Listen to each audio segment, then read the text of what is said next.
एक जंगल में शेर अपने बेटे के साथ रहता था। एक दिन शेर का बेटा खेल रहा था, तभी वहाँ एलियन का एक शिप आता है, जिसे देख शेर का बेटा उसके पास गया। तभी उसके अंदर से एक एलियन निकला और उसने शेर के बेटे को शिप के अंदर कैद कर लिया। इधर शाम को जब शेर का बेटा गुफा में नहीं आया तो शेर उसे ढूंढने लगा। तभी भालू ने उससे कहा, हमारे जंगल में एलियन आ गए हैं, वही जानवरों को उठा कर ले जाते हैं, तुम्हारा बेटे को भी वही ले गए होंगे। ये जानने के बाद शेर एलियन के आने का इंतजार करने लगा। अगले दिन एलियन का शिप आया, जिसे देख शेर खुद उसके पास गया और फिर एलियन ने शेर को शिप में कैद कर लिया और उसे भी वही कैद कर दिया जहाँ बाकी जानवर थे। शेर अपने बेटे को देख बहुत खुश हुआ। कुछ एलियन आपस में बातें कर रहे थे। शेर के बेटे ने कहा, उस चमकती चीज के अंदर इन सब की जान है और उस चीज की जान उस बटन में है। फिर शेर पिंजरा तोड़ देता है और उस बटन को दबाकर सभी एलियन को मार देता है।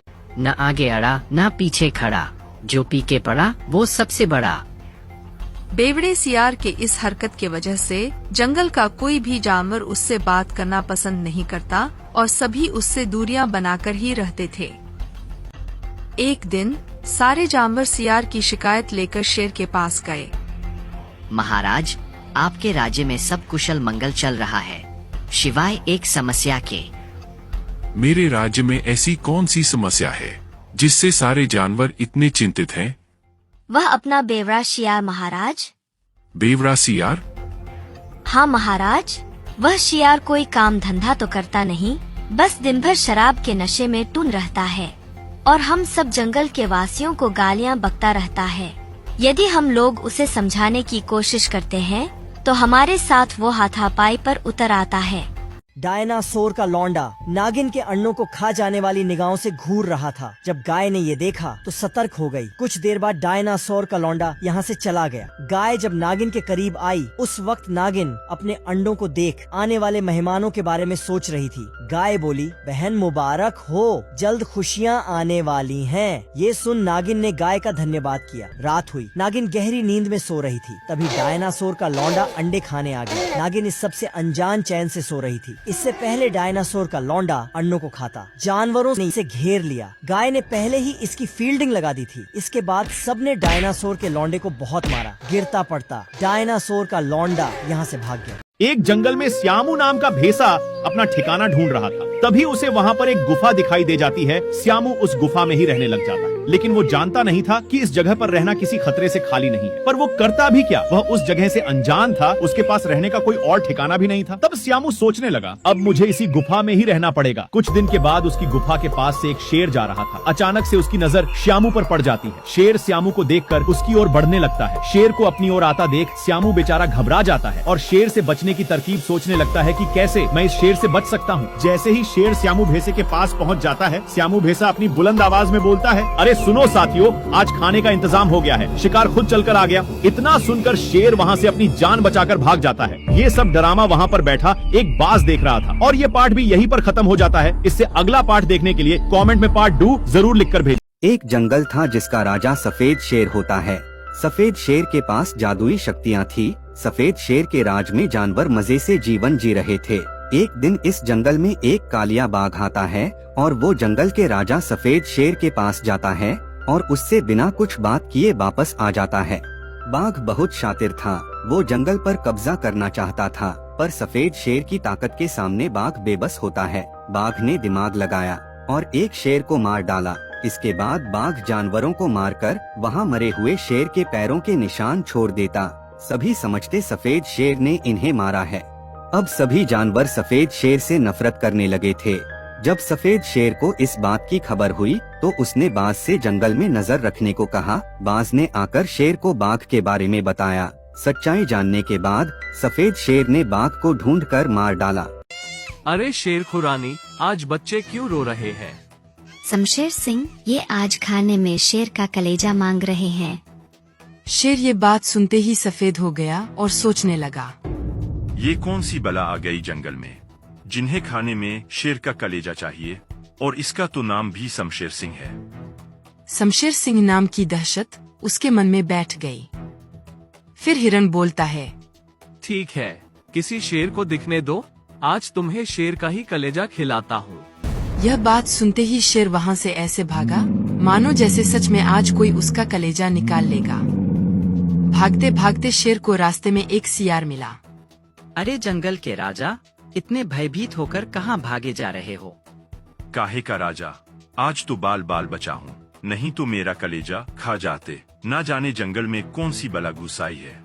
शेरनी और उसके बच्चे ने कई दिनों से कुछ नहीं खाया है। शेरनी का बच्चा अंधा था। बच्चा बोला, माँ मुझे बहुत भूख लगी है, मुझे खाना चाहिए। शेरनी बच्चे को कैसे बताए, जब से जंगल में सूखा पड़ा है तब से खाना पानी खत्म हो गया है। बच्चे को भूख से बिलखते देख शेरनी कहीं से सड़ा हुआ मांस ले आई। बेचारे बच्चे ने उसी को खा लिया। शेरनी आसमान की ओर देखकर कहा, हे ऊपर वाले, हम जानवरों को किस पाप की सजा दे रहा है तू? एक तो मेरा बच्चा नेत्रहीन है, ऊपर से जंगल में खाना पानी नहीं है। कहीं दूर गगन में हमारे प्यारे कृष्ण कन्हैया ठंडी हवा का आनंद ले रहे थे। जैसे ही शेरनी की आवाज उनके कानों में आई, अचानक आसमान में काले बादल घिर आए और जंगल में घनघोर बारिश होने लगी। कुछ ही दिनों में जंगल हरा भरा हो गया। अब शेरनी भी अपने बच्चे के साथ आराम से जीवन जी रही थी। जंगल का राजा बंटी भालू अब बहुत बूढ़ा हो चले थे। जंगल की कोई भी जिम्मेदारी अब वो नहीं उठा पाते थे। जब तक जंगल के राजा की मृत्यु न हो जाए तब तक जंगल का राजा वही रहता था। एक बार शेर खान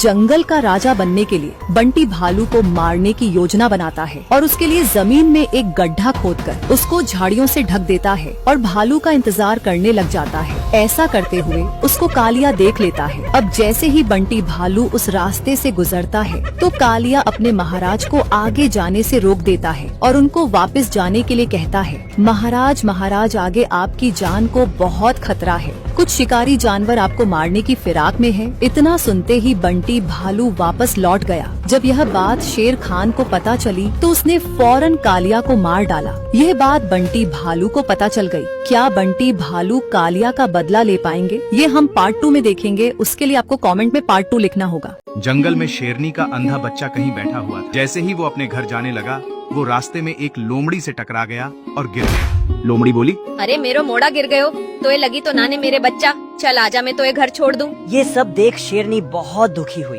और दुखी मन से बेचारी खाना लेने जंगल में चली गई। तभी उसने देखा रास्ते में एक हिरन का बच्चा बदहोश पड़ा है और दूसरी तरफ से एक अद्भुत तेजस्विनी गाय चली आ रही है। जैसे ही गाय हिरन के बच्चे के पास आई, गाय से एक तेज निकला जिसके प्रताप से हिरन का बच्चा एकदम ठीक हो गया। शेरनी ये सब देखकर बोली, हे दयालु गाय माँ, मेरे बच्चे पर भी कृपा कर दो। मेरा बच्चा भी जन्म से अंधा है। गाय माँ को तरस आ गया और जैसे ही गाय माँ ने शेरनी के अंधे बच्चे की पपी ली, बच्चा जादुई तरीके से पालक झपकते ही ठीक हो गया। प्यारे बच्चों, हमारी प्यारी गाय माँ के लिए लाल दिल कमेंट में भेज दो। बड़ी मन्नतों के बाद गाय को एक बच्चा हुआ था। आज गाय बहुत खुश है। गाय ने अपनों मित्रों को दावत पे बुलाया। रात को गाय का बच्चा बोला, माँ आपका मेरे प्रति प्रेम देख मुझे यकीन हो गया है, आप हमेशा मेरा ख्याल रखोगी। गाय बोली, हाँ मेरी लाडली। रात को दोनों सो गए। अगले दिन बच्चा तो उठ गया पर गाय नहीं उठी, क्योंकि उसे एक नागिन ने काट लिया था माँ के न उठने पे। बच्चा बहुत रो रहा था। बच्चे को रोता देख गाय की आत्मा तड़प उठी।